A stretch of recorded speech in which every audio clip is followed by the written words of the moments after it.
बढ़िया ट्रेड होंगे उसमें श्रीराम फाइनेंस, M&M, टाइटन होगा। ये शेयर ध्यान रखने वाला है। एक सज्जन है अभी, उन्होंने मेरे को एक व्हाट्सअप के ज़रिए एक पॉइंट भेजा कि 3 ऐसे सेगमेंट्स हैं जहाँ पे टैरिफ नहीं लगता। उसमें से एक रेलवे काउंटर्स है, एक सरकारी बैंक बता रहे थे और एक कुछ और है। अभी मौका देख के मैं आपको बताऊँगा। सिर्फ बैंक निफ्टी 23 पॉइंट का पहला टिक, 40 पॉइंट का पहला टिक बैंक निफ्टी के अंदर आ रहा है गिरावट का। और अगर आप निफ्टी चेक कर रहे हैं तो सिर्फ 113 पॉइंट तक की गिरावट है सिर्फ निफ्टी के अंदर। तो शुरुआत तो बहुत ही बेहतरीन हुई है, इसमें कोई दो राय नहीं है। और अगर आप स्क्रीन पर भी देख रहे हैं तो ज़्यादा बड़ा डैमेज मिड कैप शेयरों में भी नहीं है, स्मॉल कैप और मिड कैप के शेयर्स भी दिखाइएगा। एडवांस डिक्लाइन की रेशो थोड़ी सी ख़राब है बिकॉज ऑफ गैप डाउन, और हमने कल भी थोड़ा दबाव देखा था, इसलिए जल्दी कॉन्फिडेंस नहीं आता, इसलिए रेशो ख़राब है। अदरवाइज वैसे कोई दिक्कत नहीं है।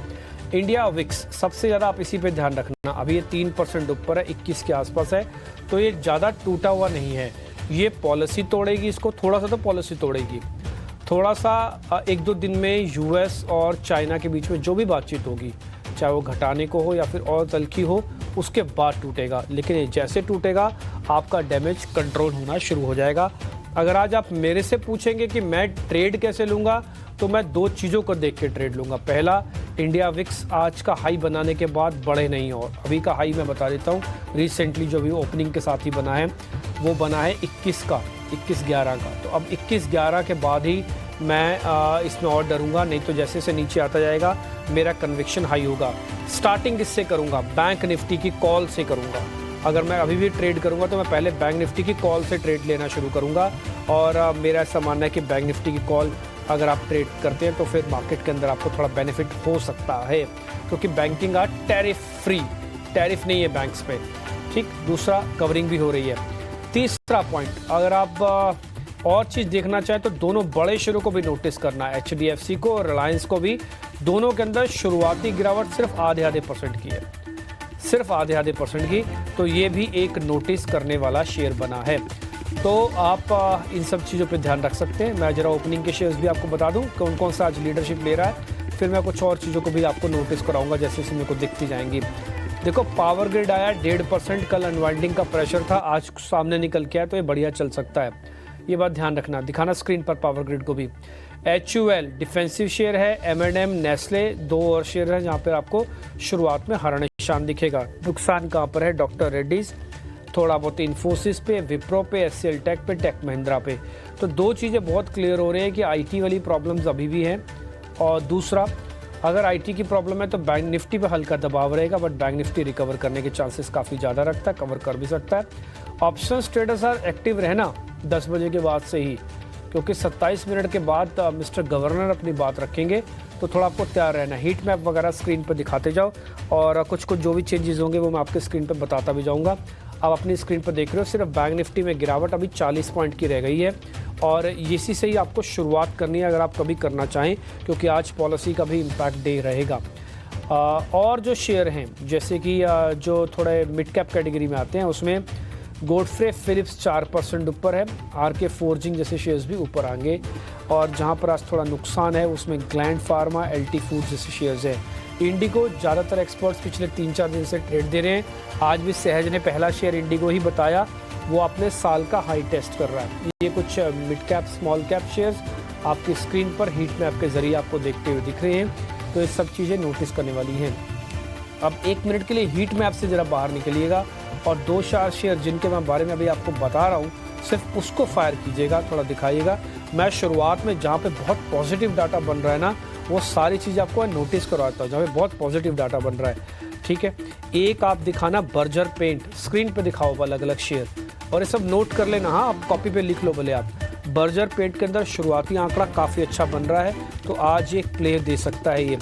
इसके अलावा जो शेयर आज बढ़िया चल सकते हैं, KEI इंडस्ट्रीज़, इसको भी नोटिस करके रखिएगा। इसके अलावा नेस्ले इंडिया भी आज जल्दी नहीं गिरना चाहिए। पावर ग्रिड भी ठीक है। आप चाहें तो एक बार ट्रेड ब्रिटानिया में भी देख सकते हैं, शुरुआती ट्रेड इसके अंदर भी ठीक बन रहा है। ये कुछ एक शेयर्स हैं जो मैंने आपको नोटिस करा दिए। मैं शॉर्ट वाले भी बता देता हूँ ताकि मंदी वाले भी आपको थोड़ा क्लियर रहे। आज जाइडस लाइफ साइंसेज जल्दी ऊपर आएगा नहीं, ना ही ऊपर आएगा ल्यूपिन, और ना ही जल्दी ऊपर आने के चांसेस लग रहे हैं डॉक्टर रेड्डीज़ के और अरविंदो फार्मा के। ये कुछ एक शेयर्स हैं जो मैं आपको स्क्रीन पर नेगेटिव शेयर्स भी नोटिस करवा रहा हूँ। तो प्लस माइनस के हेर फेर में अभी बाजार चल रहा है, कोई क्रिटिकल लेवल टूटा नहीं, ना ही बैक साइड पे ना ही अप साइड पे। देखते हैं अब मेहमान आपको ट्रेड कौन से देते हैं। मेरे हिसाब से 10 बजे तक मार्केट साइडवेज और उसके बाद पॉलिसी का इम्पैक्ट बाजार पे हावी हो जाएगा, टैरिफ पीछे हटेगा, पॉलिसी आगे आएगी। लेट्स सी क्या होता है।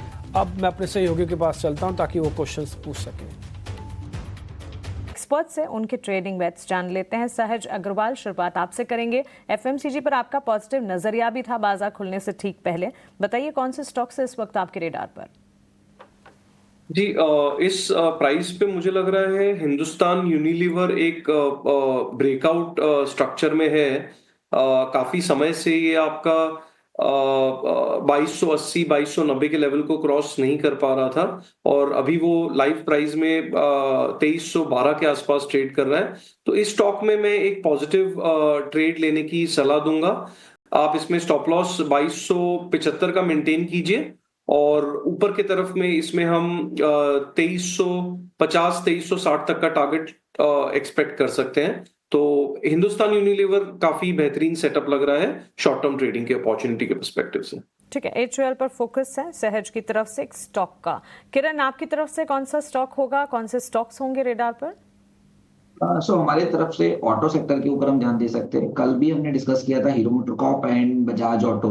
बजाज ऑटो में तो एक फॉलोअप बाइंग आ चुका है। हीरो मोटरकॉर्प कहीं ना कहीं अभी भी कल के हाई के ऊपर नहीं गया। मेरे हिसाब से RBI पॉलिसी के बाद ऑटो सेक्टर के अंदर और बेसिकली टू व्हीलर स्पेस में एक अच्छा खासा बाइंग देखने को मिल सकता है। तो हीरो मोटरकॉर्प अगेन अवर प्रेफर्ड पिक 3580 के आसपास चल रहा है। कोई भी गिरावट आती है 3550 तक तो लॉन्ग करना चाहिए। 3540 के नीचे का हमें स्टॉप लॉस मेंटेन करना है और जिस तरह का ओवरऑल चार्ट पैटर्न है शॉर्ट टर्म में हमें 3650 तक के टारगेट देखने को हीरो मोटरकॉर्प में देखने को मिल सकते हैं। So Hero MotoCorp and overall auto would be the preferred choice. ठीक है, हीरो मोटरकॉर्प प्रेफर्ड चॉइस है और ऑटोमोबाइल अनदर स्पेस जो कि इस वक्त एफएमसीजी के साथ साथ मार्केट को सपोर्ट करने का काम कर रहा है। इसी सेक्टर से किरण जी की तरफ से स्टॉक्स आते हुए। सचिन, आप बताएं आपके ओपनिंग ट्रेड्स क्या होंगे? हाँ वेल, मुझे लगता है मैं भी यहाँ पर एफएमसीजी सेक्टर्स के साथ ही जाना चाहूंगा और स्टॉक का नाम यहाँ पर रिकमेंड करूंगा नेस्ले इंडिया। एक कंसोलिडेशन के ब्रेकआउट्स यहाँ पर आज के ट्रेडिंग सेशंस में देखने को मिल रहे हैं। वॉल्यूम्स भी कुछ इनिशिएट होते हुए नजर आ रहे हैं, साथ ही साथ में पॉजिटिव क्रॉसओवर इन दी RSI वो भी अभी भी इंटैक्ट है। 2280 के आसपास के जो लेवल्स थे कंसोलिडेशन के वो फाइनली ब्रेक हुए हैं। मुझे लगता है करंट मार्केट प्राइस में यहाँ पर पोजीशंस इनिशिएट की जा सकती है। लोअर साइड में स्टॉप लॉस का जरूर ध्यान रखना रहेगा। जो स्टॉप लॉस बनेगा करीब 2250 के आसपास का है और अपसाइड पोटेंशियल्स मुझे लग रहा है करीब 2380 और 2420 वो लेवल्स तक के लिए देखने को मिल सकता है। एक और मोहर एफएमसीजी स्पेस पर और इन पर्टिकुलर नेस्ले इंडिया के स्टॉक पर सचिन का पॉजिटिव फोकस। ध्वनि, बाजार खुलने से ठीक पहले weather related, agri related spaces पर हमने चर्चा की थी। एफएमसीजी में भी अच्छा खासा एक्शन। आप बताइए आपके रेडार पर कौन से ओपनिंग ट्रेड्स हैं? जी बिल्कुल मानसी, डेफिनेटली एफएमसीजी के अंदर काफी एक अच्छा बाइंग इंटरेस्ट देखने को मिल रहा है और हमारे को पैनलिस्ट ने यहाँ पे काफी एफएमसीजी पे यहाँ पे ऑलरेडी ट्रेड कॉल्स दे रखे हैं। तो मैं एफएमसीजी से हटके दूसरे काउंटर्स के अंदर यहाँ पे अपॉर्चुनिटीज बताना चाहूंगी। अगर आप देखें यहाँ पे तो कैपिटल मार्केट स्पेस BSE का जो काउंटर है उसके अंदर यहाँ पे एक बाइंग इंटरेस्ट देखने को मिल रहा है। BSE के काउंटर के अंदर अगर हम देखें तो अभी हाल फिलहाल में डे हाई से हल्का सा यहाँ पे दबाव देखने को मिल रहा है, बट ओवरऑल इसका जो स्ट्रेंथ है वो पॉजिटिव साइड का बना हुआ है। करंट लेवल से भी अगर आप बाय करते हैं नीचे की तरफ 5360 की लेवल के पास स्टॉप लॉस मेंटेन करके रखें और ऊपर की तरफ में 6000 तक के टारगेट इसके अंदर बनते हुए देखने को मिल रहे हैं। दूसरा काउंटर जो मुझे यहाँ पे पसंद आ रहा है वो सेल साइड का काउंटर है, क्योंकि मार्केट के अंदर दबाव जो है वो हमें देखने को मिल रहा है। इंडिया होटल्स का यहाँ पे ओवरऑल चार्ट स्ट्रक्चर है वो वीकनेस दर्शा रहा है। इसको आप करंट लेवल से सेल करें। नीचे की तरफ आपका जो टारगेट है वो 745 का रहेगा। ओपन हाई की फॉर्मेशन है, उस हिसाब से स्टॉप लॉस यहाँ पे 778 का मेंटेन करना है।